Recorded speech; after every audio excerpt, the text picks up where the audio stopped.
From garage sales to thrift store aisles, we hunt for treasures, stacking them in piles. Hustling hard, making deals all day, flipping finds, turning profit our way. Pure Hustle Podcast guides our quest, learning tricks to be the best. On eBay we make our name, reselling dreams, winning the game. Pure Hustle Podcast guides our quest, learning tricks to be the best. On eBay we make our name, reselling dreams, winning the game.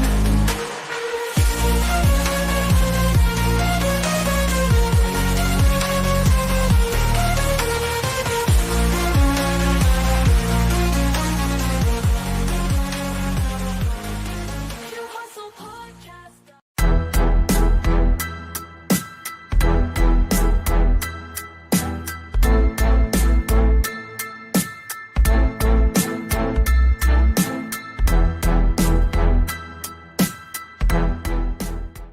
Welcome to Pure Hustle Podcast. I'm Mike. And this is Orlando, and we're on episode 452, an update episode. And thank you, everyone, for joining us. Oh, you're coming in quick, man. You're ready to get this thing started. And I'm super excited because we are live again, and the next couple of episodes that we have are not going to be live. So if you're joining us right now, you are making the last live episode for a few weeks because, we got other things going on. So we're going to have to do some pre-recording. We're not going to have the chance to get these lives going. So we're really excited to have another opportunity to interact with you listeners. So if you're listening to the podcast right now, this is probably releasing the next day. So come on over to YouTube, hit the like, subscribe, bell notification so you don't miss out when we go live, because it's always a great time. Agreed. And thank you, everyone, for joining us here in the chat. Milkman Resell says, Pure Hustle, baby. That's hilarious. Thank you, Laffa 101, first live here. Lisa Freeman, hey, what's going on? How are you doing? And David K says, not at work, so I'm able to jump in the live for once. Well, thanks so much for joining us in this live. And we got a celebrity here, Secondhand Solo. And I made it finally. He's actually been in one of our. Didn't we do like a group chat or something like that? Yeah, we did. We did like a listener one where we had some of the people who are on our Discord, some of the OG legit resellers who we know have got some really cool niches, and we've interacted with multiple times on the Discord, and some in real life as well. So. Yeah, I think notifying the Discord that we were going live was a good idea here. Awesome. So, anyways, well, welcome, let me shout out everybody. Let me shout out the rest. Oh, here we go. All right, Rhythm J, what's going on? Immortality Evolution. Let's see, Molly Irwin, Busy Bren. Thank you, everyone who is here. No autograph. Secondhand Solo says yes. Well, you know what? I hope to run into you at a garage sale again in San Diego, but not anytime soon.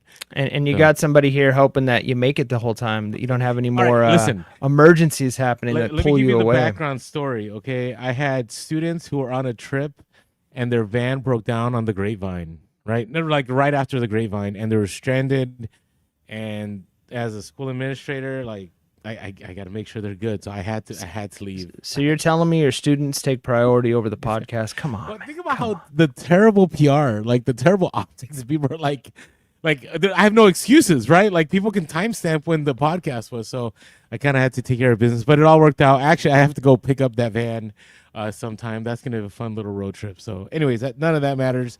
We're here to talk about reselling. So, Mike, what is going on with you? Oh man, things are pretty good. I've been trying to get through some of my death piles, but I also knew I had a podcast coming up, update podcast, and there's nothing less exciting than just saying, so this week in reselling, I listed items, and that's really all I've got, So I was like, you know what, I got to get out and do some sourcing, even though I'm still planning on hopefully having a move here pretty soon. So I don't want to like have too much new inventory. I want to kind of get through this death pile, but I decided to hit up some thrift stores that I haven't been to in a while. We've had a lot of rain here in Central Texas over the last couple of weeks. And so with that rain comes no garage sales. I mean, there's still some estate sales, which happen, but the garage sales, which is kind of the bread and butter, those just haven't been very, very good recently with all the rain. And again, I'm coming from San Diego where like garage sales were all the time, pretty much year round. So it is different trying to get my mind around when garage sale seasons are and when to go and when not to go. But there's a couple of thrift stores that I haven't been to probably in over a month. I've been kind of sticking to the ones closer to my house, but I drove to the other side of town and there was this one, I wouldn't call it a honey hole, but there's this one that's been like, I don't know, like a mini honey hole. Like I've always done really well there. They have a lot of like overstock items from stores or shelf pulls from stores on top of being like a regular thrift store. So there's a lot of times I can pick up really good, like maybe makeup or sunscreen or sometimes like vitamins, like those types of shelf pulls on top of the regular thrift store finds. So I've done really well at this store. And so I drive into the parking lot and it's like next to a Harbor Freight. So like I almost parked in the Harbor Freight because I've gone to the Harbor Freight a lot recently for like fixing stuff around my house. I'm like, oh nope, got to go into the thrift store. And I pull up and I look in the window and it is empty inside. Empty. Like they closed down in the last few weeks because I've been there. I've done shopping like multiple times, but I haven't been in probably close to a month. And so like seeing that this store is now closed. And so I wanted to hit up a couple more thrift stores. So I didn't spend the time to research. I'm hoping they moved. I'm hoping maybe they're doing a remodel. I don't know. Maybe they got like a bed bug infestation and they just like cleared everything out to clean it and then it's going to come back. But I've made so much money at this store. So it's kind of a frustrating thing to see that they've closed down. But that being said, we always talk about being flexible on the podcast, being able to pivot. And especially when it comes to sourcing, you can't have just the one place. I mean, I know when we first started the podcast, you had the one store that shall not be named. There was a Goodwill that you had the connection with, right? And then that connection goes away. And if you don't have a couple of other places that you can at least jump onto, you're going to be in a bad strait, right? Like you need to have options. So anyways, I go to another thrift store a few doors down and I did pretty well at that thrift store. I didn't get too much. Unfortunately, I got some big items. What are the items that we say we're never picking up anymore? VCR, DVD players. VCRs and DVDs. I did worse. I did worse than that this time. Worse. Okay. So I ended up picking up a couple of sewing machines. Now, the only reason I picked that is worse. I know it's way worse. You did have a Bolo like last time of typewriters, which I was kind of shocked that you brought up. Typewriters. I know, but I've done well. So here's the thing. These models, one was a Singer, one was like a New Home. They're still heavy. They're smaller. They did have one Singer that was like a full built-in like desk one that was really, really antique. I didn't even want to touch it with a 10-foot pole, but I'm sure there's some money in that one as well, especially because they had all their furniture at 50% off. So they probably, because it was in the furniture section. But anyways, the two that I picked up, I'm planning on selling for parts. So I'm not even going to worry about testing them. I'm not too concerned about the condition they're in. And I picked them up for about $10 a piece, so it's $20 total. And the nice thing with it is I think I'm going to net after shipping, taxes, fees, 100 on one and 80 on the other. So $180. So from 20 to 180. Hoping it won't be too slow of a sale. I'm thinking within a month or so they should probably move, but they do take up a lot of space. And now I'm like, I don't want to move these again. Like I moved them from the thrift store to my car, from my car into my inventory. The next time I want to touch them is when I'm putting them in a box and shipping them out. I don't want to have to move them if I end up moving houses, Lord willing, then that will be where I really feel like I made a mistake. And at that point, I'll probably wish I had just picked up some VCRs and DVD players instead, which I don't even touch those anymore either. But anyways, hoping to do pretty well on those sewing machines, and also have been killing it recently on weights. Like I have my own personal gym that I use. I don't sell my own weights. Occasionally I do if I'm trying to like upgrade something. But I recently found some weights, and some of them were adjustable dumbbells. So not like the selectable ones, like the nice Bowflex or Power Block ones, but the ones that you actually put on the 1-inch standard plates. You screw on the thing. So a total of 4 handles and about 150 pounds of weights. Just sold those today for about $110. Plus I sold some other dumbbells on top of that. And I've got one more that somebody should be coming tonight to pick up. So I might even have to step away from the podcast for a minute to go out to my front door. But anyways, all being said, about a $30 purchase, and I'm probably going to end up netting about 180 off of it. So pretty good. There you go. And I do like what Busy Brent says here.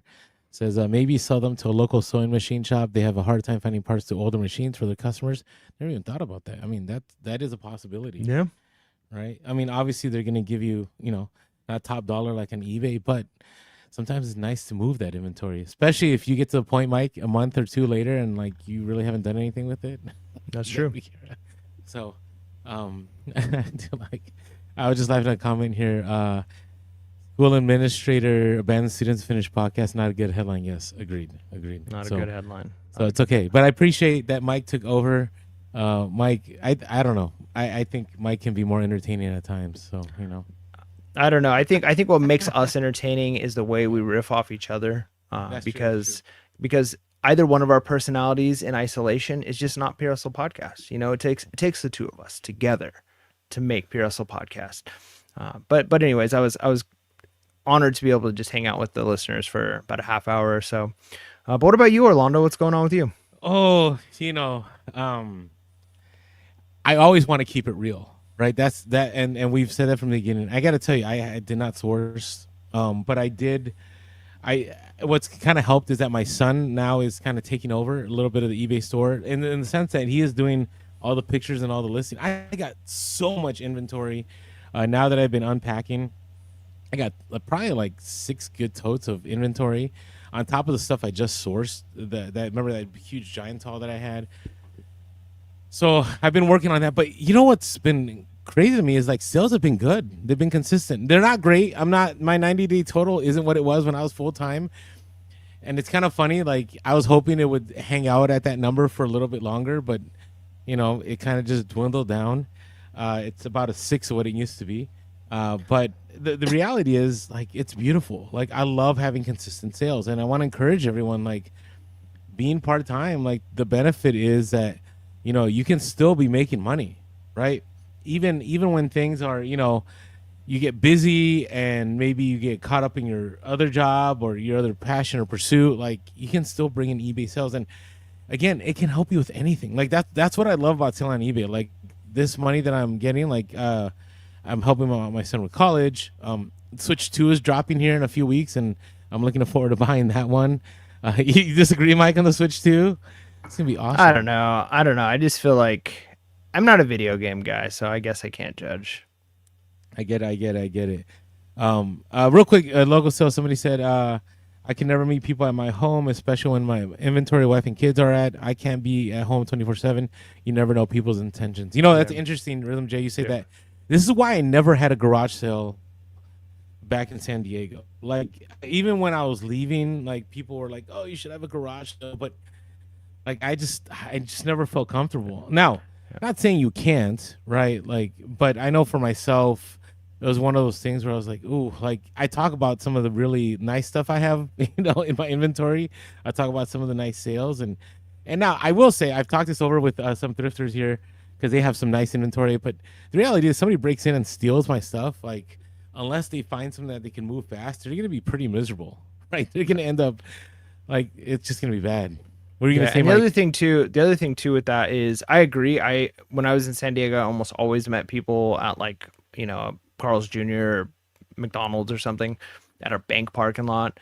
But the only time I do local sales, I'm in a smaller town now, which makes a little bit of a difference.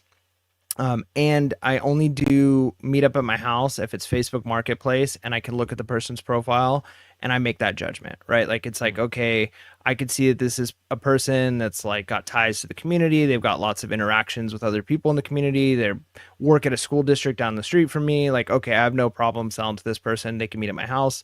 Otherwise, even here, I still tend to meet people in other places. I feel like Facebook Marketplace is one of those ones where you can kind of vet somebody a little bit more. And if somebody's willing to go through the entire, like, whatever of creating a fake account and having fake friends and fake interactions or hacking somebody's account in order to try and get in contact with me and get my address, there's easier ways to get my address. And I'm sure they would do that. And I don't think anybody wants my address that bad. So I agree. I think you got to be safe. You got to be cautious. I would never do it unless I've already kind of pre-vetted the person beforehand anyways. No, agreed. And I personally have never, I don't think yeah, not in at least the last 6-7 years have sold anything in my home. That's the nice thing is you just find something nearby. Like for me, when I was in San Diego, I had a gas station that was down the street, but it was like one of those really nice travel ones, right? So there's a huge parking lot, and I did it there. Here in San Francisco, I'm trying to think. I don't know where I do. I have a park down the street that there's plenty of parking, and I could just do it there. So that could work. But yeah, you just got to be careful of that. But again, going back to the update, you know, it's been nice having consistent sales. The biggest thing I'm dealing with now is shipping. I don't know if you guys know, but like shipping back in the day, like eBay usually wouldn't bother you, but now if it's like overdue, it will notify you right at midnight that it's overdue. So I got to be careful. Like right now, I have 3 items that are overdue in shipping, just because I have same day shipping. But generally, if I ship it out the next day and it gets there in time, like I don't get dinged. But I know I'm playing a dangerous game, so be aware that, you know, set up the shipping that you can handle, because you know, like right now, I went through a busy season. I had 5 graduations I had to attend, and I had a bunch of other teacher stuff, you know, developments that I had to do, and it was really busy, so I just couldn't get to stuff. Now that summer's approaching, that I think things will calm down. So, anyways, just some things to just think about. That hey, if you're part time, like just keep listening, keep sourcing. Like it doesn't hurt. Like it's gonna help. And if you're full time right now, like we just had a whole episode that we recorded that we're dropping, I believe, next week, right? We're talking about summer slowdown next week. And so take a listen to that one, because I think there's plenty of opportunity that could be made during the summer. All right, before we move on, if you're stressed about your taxes, maybe you're like me and you delayed your taxes till October 15, or maybe you just want to get a handle on things, check out My Reseller Genie. My Reseller Genie is bookkeeping software by resellers for resellers. And if you use our code Pure Hustle Podcast, you will get 15% off for the first month. Again, that's Pure Hustle Podcast. And again, it's a great tool. You can get Schedule C. It'll import all your eBay stuff, all your Poshmark stuff. So check them out again. Use our code Pure Hustle Podcast is it Pure Hustle? No, it's Pure Hustle, right? Sorry, my bad. Pure Hustle, and you'll get 15% off the first month. Again, that's Pure Hustle, 15% off the first month of My Reseller Genie. All right, Mike, you got some random stories here? Yeah, I got a couple of quick ones. So first random story, one of the thrift stores that I went to today, I've been into this thrift store several times, and I hate to use this term, but I always kind of felt like it was a lame thrift store, because I never scored there. I never found, it was just like almost entirely closed with a little bit of a media section. And then like their back room, you know, a lot of times they have, like their stores will have a back room. Their back room was all like just glasses, like drinking glasses or picture frames, that type of stuff. And so I was like, this place, I'm just going to try, because I want to find something. And then I see like a little sign, because there was like a cutoff where it looks like only workers can go back. And then there's a sign that I've never seen before. And I've been in this thrift store probably like 4 times, and it says, come around to our outside section, our patio section, to find more blah blah blah blah blah.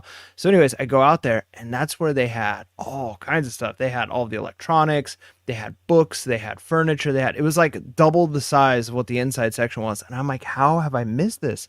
You know how that honey hole store that we used to go to in San Diego, you know how there, you'd have to right now. Don't give it up. Don't give it No, up, man. Don't do it. I kid. But Secondhand Solo knows. Secondhand Solo knows, yep. So anyways, you know how like to use the restroom at that store, you kind of have to go through the back. Like that's kind of what I had to go through in order to get to the other section that they were selling. And so I'd never gone back there, because I just assumed this is just for employees only. And I was just blown away with how much stuff was there. And kind of the kicker, and this is what makes this one a little bit random, is they have their entire book section, and they've got a sign up that says free books. They don't charge for the books at all. And so I'm looking through, and I find a handful of books that I want to add to my collection. I find some like books that would be good to add into my school classroom. So I'm picking some books, and then a handful of books that I can resell. And I'm like, I almost don't know how to like process this, because one of the things that have been most interesting experiences at a garage sale is when you ask like, how much do you want for this? And they're like, I don't know, we're only taking donations. Right. And you're like, oh, and they're like, this is for like the animal shelter down the street. And you're like, oh man, now I'm in a weird position, because normally I would want to like, okay, I'm going to haggle with you to try and get down to the price that we both will agree on.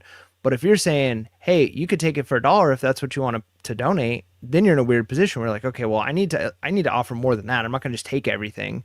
And so I almost feel like I'm in that same position with these books, because I'm like, sure, books aren't, it's not like I could just walk in and grab all of these books, because most books are not sellable anyways.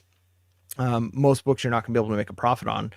But if I go in and there's like every once in a while, like 2 or 3 books that I could sell for 30 or 40 bucks, but I'm picking them up for free. Like, I don't know. That's where it kind of feels weird. Cause it's like, this is, I don't know that, how would you handle something like that, Orlando? I wouldn't feel comfortable going and sourcing there all the time and just taking free books. But I think that like the way I do it is I'm getting some books for me that I will use. I'm adding books to my school library and my classroom and my library, like that I have in my classroom. So I don't feel bad about any of that, but it's like, okay, but if I'm picking up books that I know I'm going to be selling, but they're free, I don't know. It's just a weird, I haven't been in this kind of position before, you know? To me, it's like, hey, it's free. Like that's it. Like, regardless. I mean, you can define what is profitable, right? Profitable may be you reading the book. Profitable could be me, you getting it for your family. Profitable could be, selling it, right? Like, yeah, Rhythm J says, gotta feed your kids, right? And that's the thing, right? In the end, it's not going towards anything nefarious. So, okay, all right. And so I would say, if you feel led, right? If you want to give, I mean, it's kind of like when I do the church donations, right? Like I go and they give me a really good price, and I'm like, ooh, should I give a little more? And sometimes I do, right? Sometimes I do. I would say probably all the time. I can't think of one time I didn't. I'm sure there has been, but yeah, it's just I wouldn't lose sleep in. No. Well, and I guess where it comes from that too is like, yeah, somebody said it's better than them going in the trash. And I think that's true, because I mean, think about like what Latin pickers do, right? Like most books that get donated, they end up just in the trash, or they end up getting recycled somewhere, because those are the type of things that sit forever. People donate, and they're not going to find a good home most of the time. So yeah, I don't feel bad about that. I guess where it comes down to is like, what's the limit, right? Like, do I go in every week and take 100 books from them for free? Like, at a certain point, is like, okay, now this is excessive, or is it like, okay, I'm taking 1 or 2 books every time I go? Because it's not like, hey, a donation, like donate as much as you want. It's just free. Like, come in, take books. And so I guess I'd kind of look at it even like we talk about with going into a thrift store. When I'm buying items from a thrift store, I don't feel bad buying like high-end name brand, and maybe it's not even that much better of a quality, but it's like sought after to sell, because I'm not taking things that when someone says, well, the poor need it, people that are dealing with poverty need that jacket, and it's like, no, they don't need the like rare special edition North Face jacket, right? Like the jacket that's right next to it that's got no name brand on it but is probably just as warm. It's not like I'm stealing, now there's no jackets available at all, right? Yeah. And so I guess I would kind of have to look at it the same way. Yeah, no, 100% I agree with that. Hey, real quick, Secondhand Solo says, you never did tell me, but I eventually found out and realized I had been going there all along. Yeah, you know what? I messaged you, Secondhand Solo, but I'm glad you found what the story we were talking about. All right, so mine isn't really a random story. It's just kind of just a warning, a PSA warning. I have found, like, I remember when I would go sourcing, I would find like the top, like the little pitcher part for a Vitamix, or I'd find the lid or any of that stuff. And there was a time like I could sell that stuff all the time and I was good, but now I get returns every single time. There's not been a time in the last year or so that I've sold a Vitamix, like the lid to a Vitamix, or like the pitcher part, and it's always like doesn't fit, doesn't work. Whatever reason, like I just get that return. And I remember like when I would post on social media about like me sourcing this, people all the time would message me and be like, oh, you're gonna get a return, that's gonna get a return. I'm like, nah, I'll be fine. But honestly, like I've had every single one returned, and so that is the anti-Bolo. So if you find any Vitamix lids, or you find any Vitamix, like the little picture thing, now it could be, I'll be fair, could be that maybe I've just use the wrong title. Maybe I got the wrong information on there, but you just got to be careful of that, because, yeah, you're like, well, I barely paid for it, I broke even. But think about the time that you're spending to pack things. Think about the time you're dealing with the return. Like, it just may not be worth it. So keep an eye out for that. Let's see here. Oh, this is nice. Molly Warren says my local thrift store sells books for $1 for a brown grocery bag full of books because they want them gone. Man, what I would give for that. Like over here, there's our library is having a sale, and I may go to it. Like, but the thing is, my biggest thing that I pick up right now for books is manga. That's like the main thing. Even though it's so funny, I've never read a manga book ever in my life. I know what One Piece is, but very rare. But I gotta tell you, those things move. Those, I mean, I'm still selling all kinds of manga. So that is my random story. All right, ready to talk about some reselling topics? Let's do it. Let me pull that up here.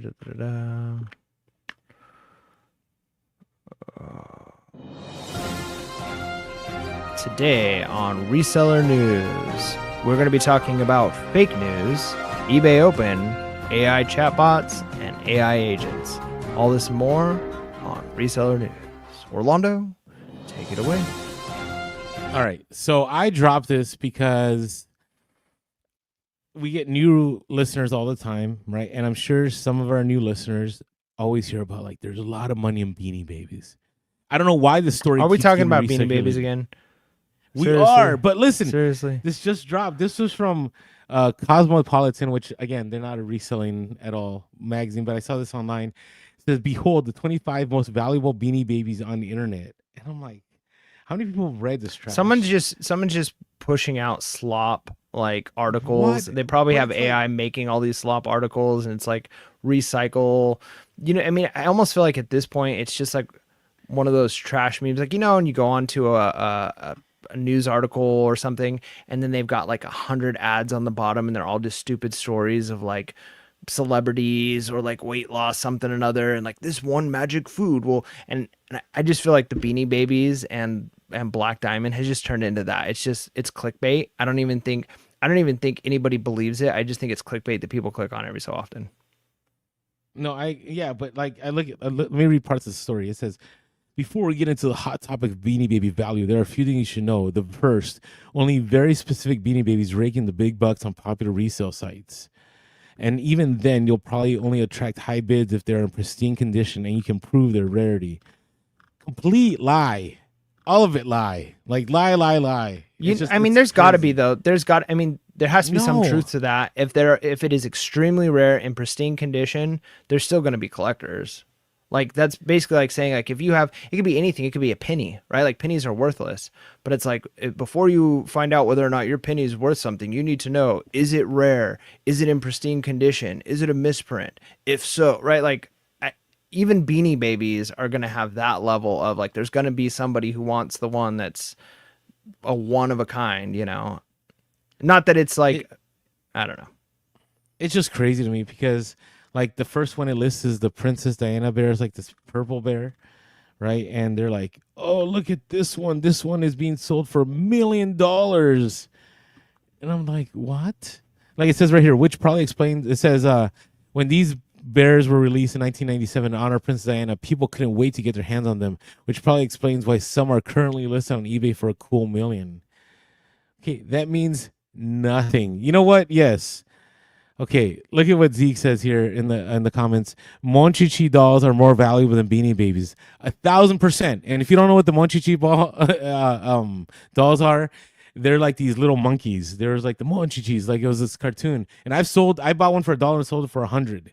I've never sold a Beanie Baby for $100 ever. You just don't have the right ones. That's all it is. All right, I like this comment.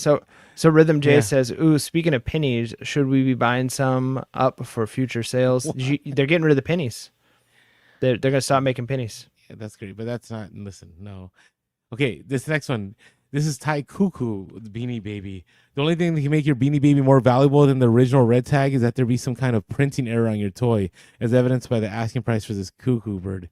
No, it doesn't matter if there's an error. It doesn't matter if it's seen. None of it matters. All lies. All lies. So if you're new to me and new to our podcast, please listen to us. It's all lies. Okay, here, look. This is from the Old Man Pick. Said, I just saw on MSN a Disney Black Diamond VHS article with prices of $175K. LOL. Yes.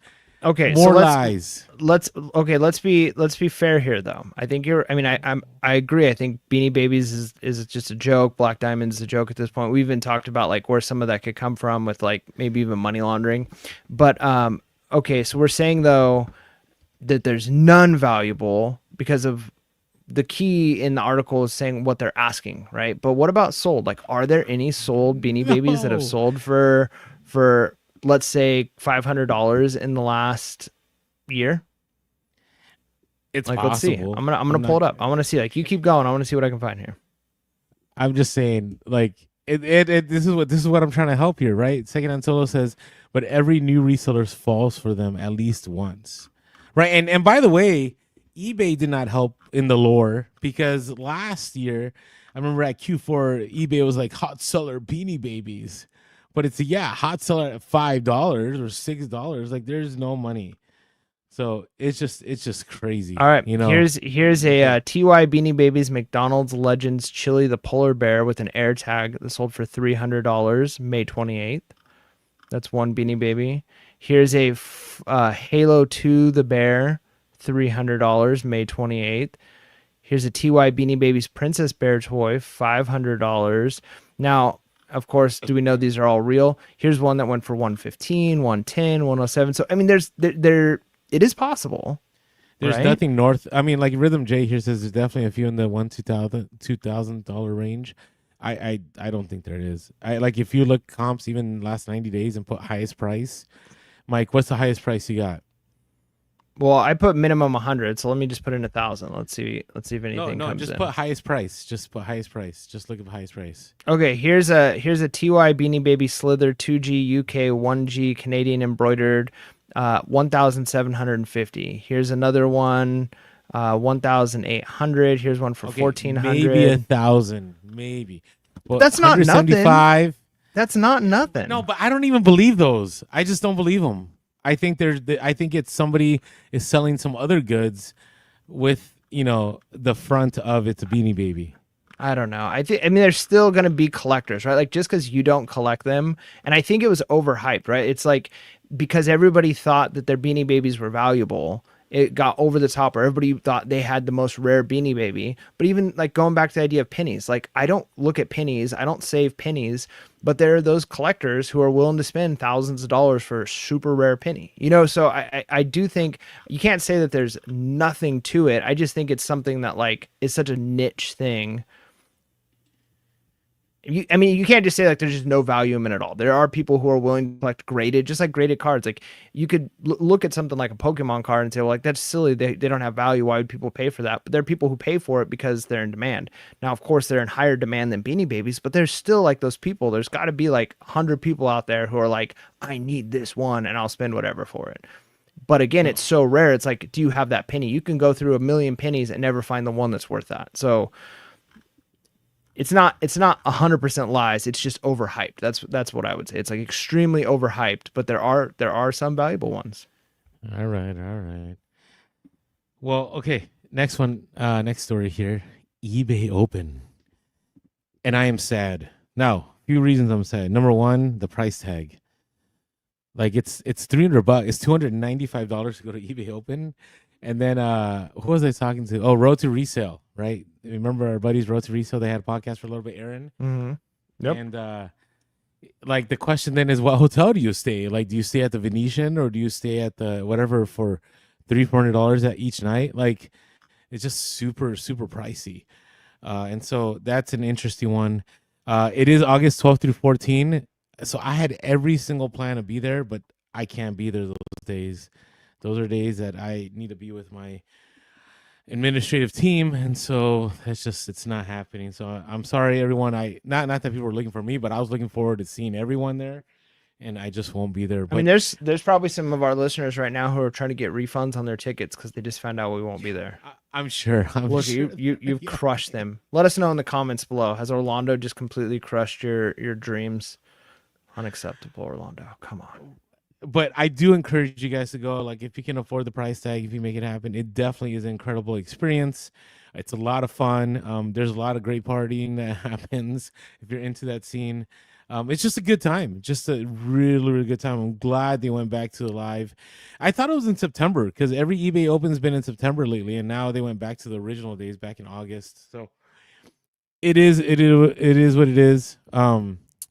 Rhythm J has some tips for anybody. Says, let me see. I'm just gonna share it here. It says, I just got back from Vegas. If you have the Platinum Amex card, you get to stay for free after the $200 hotel credit. Plus, it gave me $168 worth of credits that washed my charges to my room. Okay, well, hey, do what you can. Do what you can. But I would definitely make it. It's a great experience. I'm sad because it was Mike. I gotta say, we had a good time. That was a really good time. So made a lot of good friends, connected with a lot of resellers. It was great. So. All right, we got Keola Leo here saying I'm not allowed to spend more than 36 hours in Las Vegas. Is that like a legal? Is that like a legal requirement, or is that like a spouse requirement? Like what does that mean? Okay, well, hey, Vegas to me was, what did we do? We just hung out with the eBay crews. That's what we did. So, all right, hey, got some eBay AI to talk about. Some eBay AI. Let's hear it. So I really do like the direction eBay is going with the AI stuff. I think this is what separates eBay from all the other platforms. Like Poshmark's not doing this stuff, Mercari's not doing this stuff, Depop. Like, again, I always tell people, like, if you want to start reselling, start on eBay.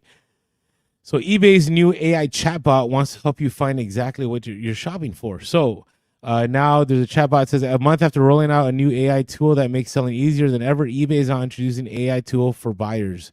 Shopping without knowing exactly what you want, it can be a little overwhelming, but a new AI tool from the world's most popular auction site aims to help buy using AI agents. Starting today, eBay's AI shopping agent will help buyers find what you're looking for. So they gave an example. In a demo of the feature, a user looking for a new watch asked the new AI agent to show me vintage chronographs. After explaining why that style of watch is so sought after, the AI shows a few examples currently up for sale. So item specifics. I think you need to make sure your item specifics are good. I need to make sure that your keywords are good.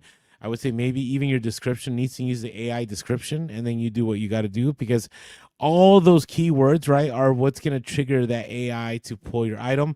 I'm sure eBay has an algorithm fixed in too, right, where it's, if you're a top rated seller, based on your feedback, based on your all these different things, that's also going to play a role. But again, I think this is a good thing, but you got to make sure that you have all your feedback up to par, and you have to make sure that you are specific on the items that you're selling. Anything you want to add? Who's doing that? Who's using AI to help them shop? Like, I feel like somebody going to eBay. I mean, maybe there's some, like, I feel like the same person who's using like an AI chat box on a website to help them shop is the same person who like speech to text everything, and like speech to text like on Google, like, Siri, help me find a McDonald's. You know what I mean? Like, I feel like that's the only person who's doing that. So me? Because I have conversations with Chat GPT all the time. Well, yeah, that's a little different though. That's a little different, right? Like, it's one thing to like, I do too. I think AI has come along. Like, I use like Chat GPT or Grok to like have some conversations, like ask a question, like, hey, what's the Benadryl dosage for a 3-year-old that weighs this much weight, right? Because it's easier than looking it up and reading through a ton of articles just to have that pulled for you. But I mean, like in the old school days of like, back when everybody else is just texting really fast, and then you've got like your grandpa that's doing like the speech to text, and they're like can't figure it out, and they're redoing it over and over. Like, I feel like that's the only person who would use an eBay AI chatbot to help them look for the thing they're looking for. Because how hard is it to say? What if we have listeners that are boomers, man? What are we doing here? Like, I'm just saying. What if they're like the ones that I'm not saying anything wrong about them. I'm just saying that they're a niche, that they're a small like group of the population. Like, that's that. I didn't say like that. That's bad that they do that. I just say that's the only person I picture using a tool like that. That's all I'm saying. Yeah. Hey, no. Okay. Keola brings him some stuff. Says, I've been looking for using into some kind of AI model to source from eBay. And you know what? There are people that do that. They're already doing it. Like, it's already happening. Like, people have set up prompts, and they've gotten, they've given AI agents access to go through eBay to do some sourcing. Like, it's pretty wild out there, especially if you have like the $200 Chat GPT. You can do some of that stuff. So yeah, it's being done already. So don't be late to the game. which I'm late. Rhythm J says that's my Mexican tia who knows little English speech. So how I always joke, you ever seen the maybe? Well, I can joke about this because I'm Latino, but like how people pronounce Ross or TJ Maxx or Marshalls. Like I wonder how that works. But anyways, those of you that know what I'm talking about. All right, let's talk about AI just a little bit more here. So this has not happened in the States, but I'm guaranteeing this is coming our way. So this just dropped few days ago. It says eBay promoted listings attribution expanded to any click. So users at eBay promoted listings have been told today that of an update to general strategy campaigns on eBay UK, eBay FR, eBay IT, eBay ES, and eBay Australia. Starting from the 24th of June, eBay promoted listings attribution will be when any buyer purchases a promoted item within 30 days of any click on the ad, regardless of whether the buyer themselves clicked on the ad. Do you get what that's saying? So that means like if you and I were looking on eBay and somebody had their item promoted listings and I click it, let's say on May 2nd, and then Mike, you come along May 18th and you click it and you buy it, even though you didn't buy it through promoted listings, but the ad that I clicked on was a promoted listings ad, automatically you get charged a promoted listings ad. Does that make sense? Kind of. I was a little distracted because I'm trying to make a deal right now. I'm doing some reselling, selling some weights. Keeping it real here. Okay, so this is what's happening for everyone all over again.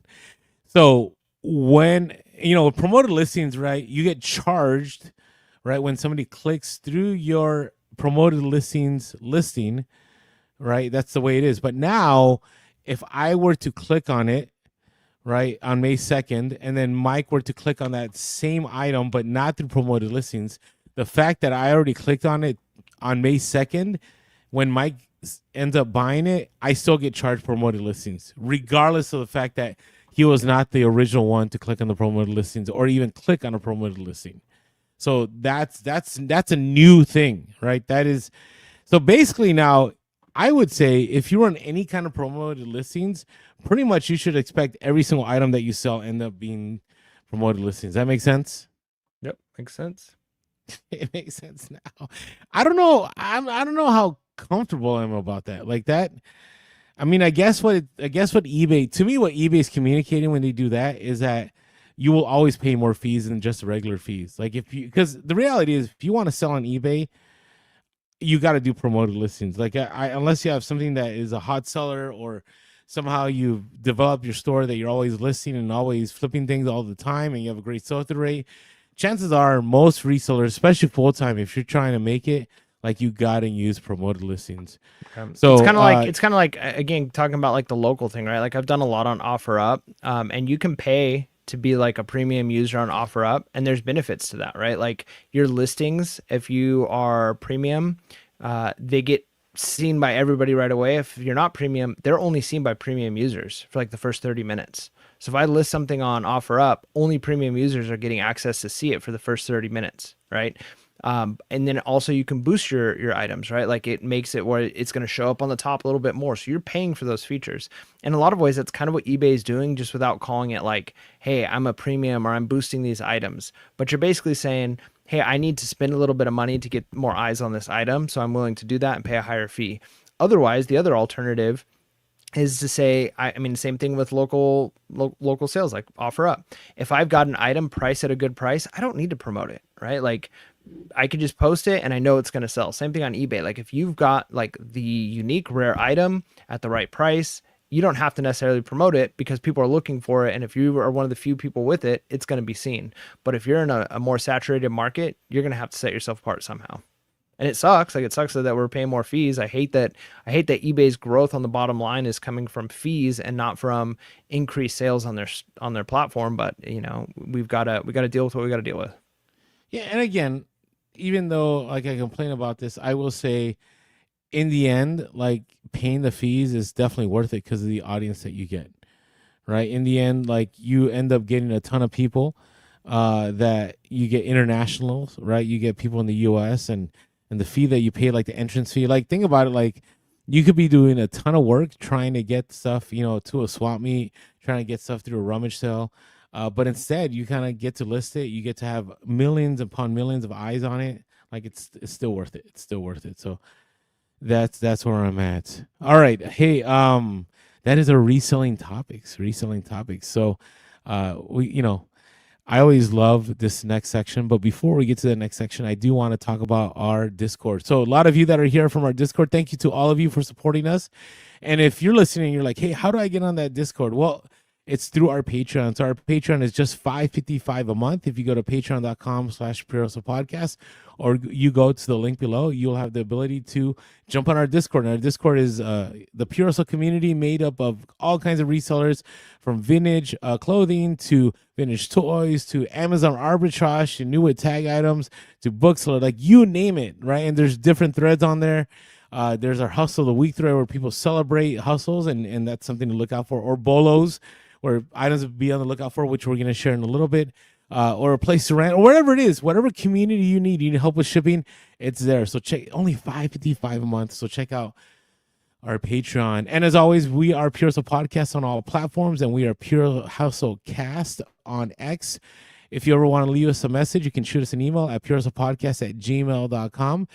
And if you are listening to us on the podcast and you've never come on over to the YouTubes, please do so. We're almost to 10,000. I mean, we're like 700 away. But if everybody, because we have thousands of people that listen to the podcast, okay? If everybody just one time just came over and just hit subscribe, we would easily, I would say we'd surpass 20,000 subscribers without a problem. So if you haven't come on over. Now is the time.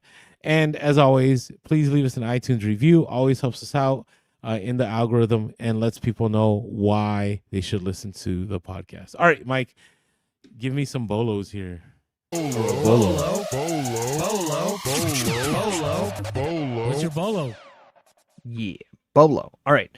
So my Bolo, since I'm talking about weights anyways, I mentioned the top of the podcast with the adjustable weights with the kind of screws that you can put on different plates.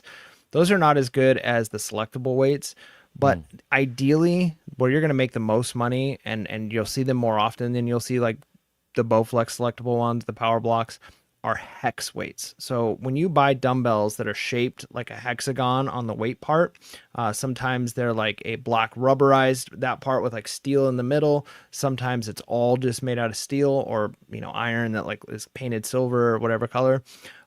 Hex weights do the best as far as dumbbells go for me of any other weight that I've sold. I've done actually pretty good too on certain size kettlebells, but hex weights, dumbbells, those are the go-to because they're so expensive. Like it's really expensive to buy a set. If you want a set that goes from 5 pounds up to 50 pounds, you're paying for those hex weights, you're paying like $1.50 to $2 a pound, right? So you figure 50s plus 45s plus 40s plus. So people tend to only buy what they're currently using. Hey, I've worked up to where I'm curling 25-pound dumbbells, and then in a few months they're like, I need 30s now, right? And so if they're going to go buy those new, they're going to be spending like $75 for those dumbbells, for just one set of dumbbells. And then before long, they're going to need the next set that's even more expensive. So if you find those at garage sales, if you find the hex dumbbells, those are going to be the ones that you're going to sell really, really quick. Of all of the weights that I sell, the moment I put those up on Facebook Marketplace or offer up, I'm getting people nonstop hitting me up on them. So hex weights are the way to go when it comes to dumbbells. No, and again, I do miss the good old COVID days when those things were selling like hotcakes for good money. And I remember having to like double tape like the boxes, the priority mail boxes, the flat ones, so they wouldn't like fall apart. So yeah, by the way, please do that. If you ever ship weights, you got to reinforce it too. I would actually put cardboard inside the box to reinforce it, and then I would double tape it just to make sure you're all good. All right. Hey, so my Bolo, and talking about, did we say the word COVID? Are we gonna get shadow banned? I hope not. I don't think it matters anymore. You think those days are over? Yeah, I'm just so used Probably. to it. Okay, so something that was an awesome seller back in the day, okay, during that time, I remember like I picked up 5 of these for like I don't know, like $80, and I sold each of them for $125 each, and they're still selling for good money. Is those Omron fat loss BMI monitor trackers? Do you know what I'm talking about? The ones where you like you put your hand on the handles, which is so funny because those are so inaccurate. They don't work at all, but people do like them. Hone actually just came out with a new one that's like going for like, it's a scale that has the handle part, and those are going for like $500 or $600. It's like stupid, and it's a big fad right now. So I bet you with those coming out and becoming more of like an internet fad, that Hone brand, I bet you it's causing people to look for the older ones that are cheaper. That's because there was a time where it like straight up dipped, like it was like $20-$30, but I'm looking at comps now. Like we got $70, we got $80. Yeah, I would say on average it's selling between like $60 to $70, and sometimes you can pick this up at a garage store for like $1 or $2, or at the thrift store for like $5. So definitely check, check up on these. I definitely would check the comps, but even if it's just the device itself, like, and it's easy to test. You got to throw batteries, and it's pretty easy. So it is the Omron Fat Loss BMI monitor tracker. And it's real easy. It just looks like a video game controller. That's the way I see it. But that is our Bolo. All right, Mike. It's interesting, man. This podcast flew by. By the way, if you have any questions or anything you'd like to share, Busy Brenda actually does have a question here. It says, I haven't tried OfferUp yet. How does this stack up with Marketplace? It depends on where you're at. That's the first thing I was gonna say too. Yeah, it really depends, because when I was in San Diego, I feel like I did way better on OfferUp than I ever did on Facebook Marketplace. But here in this part of Central Texas that I'm in, it's all Facebook Marketplace. Like, I've done a few things on OfferUp, but I tend to do way better on Facebook Marketplace. So it's really going to be geographically dependent. Like, what are the people around you using? Are they using OfferUp? Are they using Facebook Marketplace? Are they using Craigslist still, right? Like, that's where you got to kind of figure out, like, what is your local area using, and give it a try, because you won't know until you try. And I would say if you're a seller, what I would do is I would just list the same item on both and do that for 10, 20 items and see where you're getting the most traction. And then same thing as you're sourcing, look on both. And if it's like, hey, I'm looking up Pokemon cards and I see like 50 listings popping up almost daily on Facebook Marketplace, but only one showing up every week on OfferUp, then you know where the momentum is happening. No, agreed. All right, one more question, and I think we're gonna wrap it up here. So this is a hot thing right now on social media, and we addressed it back in the day, but I think it's, there are a lot of new listeners. Rhythm J says, question, can we talk a little bit more about the whole Poshmark relisting rule? I haven't dug into it, but you mentioned last podcast that sellers are getting deactivated, and the reality is, like, it's happening. Like, it truly is, and they're coming after people. And I'm not really sure, like, what Poshmark's endgame is in this. Like, I think it's just, to me, it's just very bad PR. I'm not, again, it's one of those things, like, I don't understand. So in case you're wondering what happens, like in eBay, right? eBay has this thing where, like, you can end and sell similar, and we talk about it all the time, right? Where we end listings and we just sell similar and we relist it, right? But Poshmark, right, developed this new policy. I'll read it real quick. It says, what counts as excessive listing removal and relisting? The following actions are considered abusive and are not allowed. Repeatedly removing and or relisting the same items within 60 days. Like, that's crazy, right? Mass listing removals, whether manually or through automation. Any action that circumvents marketplace listing policies in order to gain unfair search or marketing advantages. A listing removal includes deleting a listing, market it as not for sale, or making changes like significantly altering the price, title, or description to discourage purchases, thereby effectively making it not available. A listing removal includes deleting a listing. Oh, I just read all that. And I'm looking at this and going, like, what happened? Like, Poshmark, like, have you guys lost your mind? Like, I don't. Well, especially because they're already like such a weird platform when it comes to wanting like engagement. The fact that people are sharing closets. I haven't been on Poshmark recently, so maybe that's changed, but it was excessive. Like, you just spend a bunch of time like liking, sharing someone's closet, sharing their things, liking their item, sharing another item. And so to me, it's like you already want just tons of items moving around and being thrown onto people's screens. Like, who cares if somebody finds another way of doing that? Like, I don't know. But I mean, they have to have a reason. That's Orlando, like, think about this. Like, remember, because you're back to being an administrator. I'm a teacher. And one of the things that I always used to try and remind other teachers when they would get mad when administration would have something a policy that would come out, and it's like, well, why are they doing this?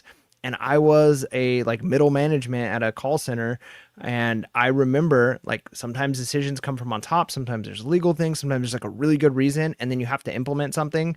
and then the employees are like, this doesn't make any sense. And you're like, well, it does, but we can't necessarily explain why, but we're not going to just do something for no reason, right? Like there is a reason behind it. So you got to imagine like maybe they're making an unforced error here, but maybe there is something going on that is like negatively impacting Poshmark because of this. And so they have to do this. That's kind of how I look at it. I'm just blown away. Like to me, it's terrible PR. It says that something's broken in your system. It says, I mean, it just, for all the, I guess, challenges we give eBay, like eBay has not posed something this crazy. So anyways, that's where we're at with Poshmark. All right, Mike, what are you looking forward to here? I don't know, man. I'm looking forward to just getting more of my items listed, getting some of this stuff sold. I'm still in limbo when it comes to my house, so I'm hoping to have some news one way or the other on that. Just because I hate not knowing. But reselling's been good, so I'm hoping to just keep pushing forward. And worst case scenario, I'm still on track to that 5 years paying off my house with scaling eBay the way I've been doing. So I'm really excited about that. Very nice. Very nice. All right. Hey, I'm going to go sourcing. Like things have calmed down. I'm going to garage sale Saturday, or I'm hitting a thrift. Like I need to go. It's been a while, even though I haven't listed everything from the last time, but I just need to go. So I'm going to go. So we'll see what happens. If it's successful, I'll post on the socials. If it's not, then you just won't hear from me, because I don't want to post a whole story about like I went here and I found nothing. Again, I always try to keep it real, but sometimes you want to stay entertaining too. So you got to be aware of that. But I'm just excited about summer. I'm excited about the opportunities. I'm excited about being able to continue building the store. And hey, I want to say I'm grateful for all of you that stayed tuned the entire time into our live. Those of you that listen to our podcast, those of you that support us on Patreon, always grateful for the support. Hey, we are at episode 452 episodes. To me, I don't know if Mike and I would have believed we'd be this far 6-7 years ago whenever we started this. So with that being said, everyone, make sure to be real, be relevant, and be reselling. Lates. Peace. Sun's up, it's a brand new day. With our eyes on the prize, we're on our way. Hitting garage sales before the crowd, searching for treasures, making us proud. Through the aisles of thrift stores we roam, finding pieces of history, bringing them home.